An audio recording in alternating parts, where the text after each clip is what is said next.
عايزين بقى نتكلم شويه في موضوع احمد حمدي ونادي الزمالك. عايز اقول ان احمد حمدي هو اللي جايب الكونفدراليه لنادي الزمالك الموسم اللي فات، مش الموسم ده، لا الموسم اللي فات. ومن بعد عدم وجود احمد حمدي مع الفريق، وبسم الله ما شاء الله الفريق ايه خالص، مش عارف يحقق ولا بطوله. هل نادي الزمالك يشيل الموضوع ده لاحمد حمدي؟ لا، جات له الاصابه، يروح جاي احمد حمدي يتكلم يقول ان انا يا جماعه انا عايز اروح اشوف او اكمل العلاج بتاعي عشان خاطر انا حاسس ان في حاجه غلط في ركبتي. فيجي نادي الزمالك يقول له لا احنا صرفنا كتير وعالجناك كتير ومش هنعرف نصرف اكتر من كده. يقوم يروح عشان يروح المانيا تقريبا عشان خاطر يروح يعمل حاجه كده في ركبته، فبالتالي يلاقي نفسه ان هو عليه تقريبا مبلغ. ايه هو المبلغ؟ انا مش عارف اجيبه كويس. في ناس تقول لك 1700 يورو. مش مقتنع بكده. ايه اللي يحصل؟ نادي الزمالك يطلع تقرير كده ويقول لك ايه؟ ان احنا دافعين الفلوس كلها من ناحيه علاج احمد حمدي. فيروح جاي احمد حمدي ينزل تويت على الانستجرام او بوست على الانستجرام يقول يا جماعه لو في حد يعرف بنك في قناه السويس ان في فلوس اتحول في 1700 يورو اتحول باسمي ولا لا. تعال بص، نادي الزمالك ما بيعرفش يحافظ على لعيبته، وفي الاخر يقول لك المشكله في النادي الاهلي ان هو اللي بيخطف اللعيبه.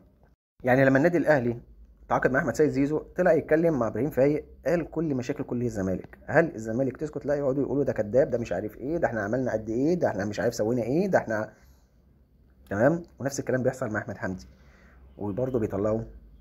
ده غير ان هم دلوقتي بعد البوست اللي نزله على موضوع ال 1700 يورو او البنك بتاع قناه السويس،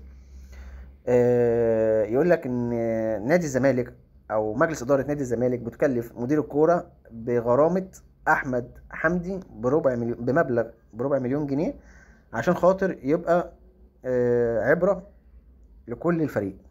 طب وانتوا بتدوا لهم اصلا المرتبات بتاعتهم عشان خاطر تخصموا لهم؟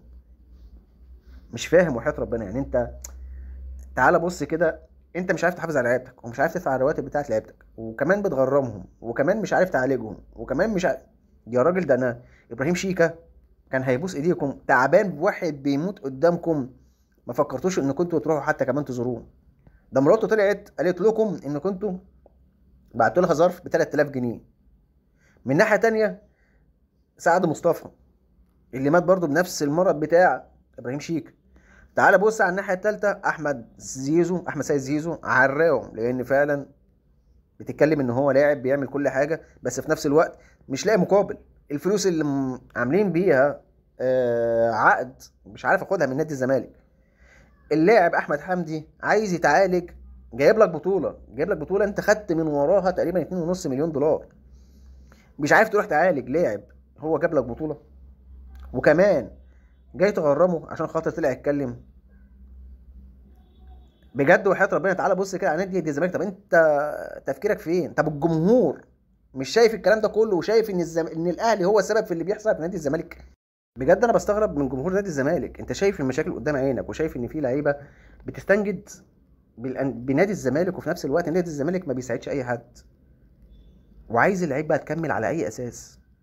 تيجي تقول لي اصل احمد سيد زيزو كان هيبقى اسطوره ما كانش شيكابالا. طب معلش، طب شيكابالا كان بياخد فلوسه كاش، وكلنا عارفين كان بياخد فلوسه كاش من مين. احمد سيد زيزو اللي كان ماضي لك عقد تقريبا ب 35 مليون في الموسم وما خدوش، وليه اكتر من 70 مليون لنادي الزمالك عند نادي الزمالك وما خدش منها حاجه. وجاي طالع يتكلم على الفلوس بتاعته، طلعتوه ان هو كلب فلوس وان هو مش عارف ان هو بتاع فلوس وان هو مش عارف ابوه عايز يطلع سمسره من وراه وان هو. يا جدعان ارتقوا شويه، يعني كفايه. وجمهور نادي الزمالك المفروض يفهم ان في مشاكل جوه النادي، والنادي لازم يعرف ان هو في كبوه لازم يفوق منها ولازم يصحصح منها. وليها طرق كتير، بس في نفس الوقت جمهور نادي الزمالك او نادي الزمالك مجلس اداره نادي الزمالك مش عايز يحسس الجمهور ان هو اقل من اي نادي موجود في مصر، مع العلم ان انت لو جيت بصيت ان لولا ناس كتيره موجوده في المنظومه نفسها. كان زمان نادي الزمالك مش موجود في الدوري اصلا، مش موجود في الدوري الممتاز. عايز تصدق صدق، مش عايز براحتك، بس هي دي الحقيقه واللي انت المفروض لازم تقتنع بيها. بصراحه انتوا بس مش شاطرين إن غير انكم تشوفوا مثلا مش عارف ايه، ده الاهلي كان بيلعب ماتش ودي قدام باتشوكا وعمل كاس ومش عارف ايه عشان خاطر. ومن ناحيه تانية يقول لك ان النادي الاهلي يعني مش عارف يجيب جماهير، او مفيش جماهير عايزه تشتري تذكره يعني انت جاي تحاسب على جماهير موجوده هنا في مصر مش عارفه تروح تتفرج على ماتش في كاس عالم انديه اللي هو بتاع انتر ميامي. هيتلعب فين؟ هيتلعب في امريكا. لو عايزين جمهور النادي الاهلي يسافر مخصوص لامريكا عشان خاطر يروح يملى المدرجات. بصراحه كل مادة مع احترامي لجمهور نادي الزمالك، كل مادة بتثبته لجمهور النادي الاهلي ان مفيش خالص، مفيش نظر، مفيش دم، مفيش غير انكم مثلا ان انتوا باصين للنادي الاهلي لا ده مش عارف ايه ده. لازم يقللوا من كل حاجه النادي الاهلي بيعملها. يعني يقول لك نادي الوداد سافر قبل بطوله كاس العالم ب4 ايام، بحيث ان النادي الاهلي عامل ضجه وعامل بروباجندا ومش عارف ايه، ورايح قبل البطوله باسبوع وراح يلعب مباراه وديه. يا عم خليك في ناديك، ركز في ناديك.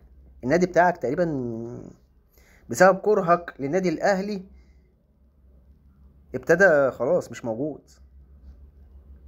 ابتدى بيتمسح من الخريطه. عايز بقى تقتنع اقتنع، مش عايز دي برضو براحتك. انا بقول لك على اللي موجود جوه النادي. النادي بيغرق، محتاج مساندة الجمهور، والجمهور سايب كل حاجه وبيتكلم عن النادي الاهلي، سايب نادي الزمالك بمشاكله بالدنيا دي كلها، بابراهيم شيكا، بمصطفى سعد، باحمد حمدي وجاي يتكلم على احمد سيد زيزو اللي هو بتاع فلوس، وان ابوه عايز يطلع وان ابوه بيطلع سمسره. صباح الفل.